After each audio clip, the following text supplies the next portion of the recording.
Hey everyone, this is Tib from Your Six Studios. Today in this video, I'm going to show you how to fix Spotify not working on your PlayStation 5. Now, the first thing you want to do is go on over to the media section on the top here on the home screen, and then go over to Spotify and press options on the application, and then go to check for updates and see if there's an update for Spotify. And press the PlayStation button, and then go down to downloads/uploads. And if there's a download for Spotify, it should show up right here.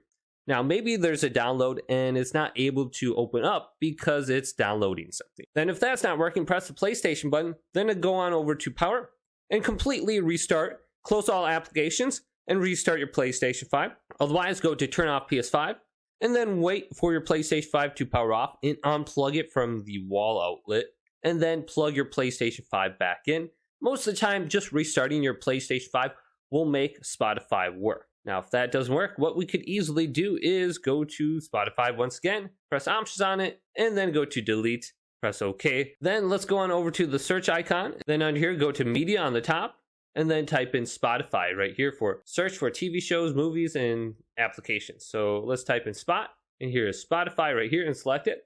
And let's re-download it back to my PlayStation. Now, another thing that we can try is reconnecting our account. So let's go to settings.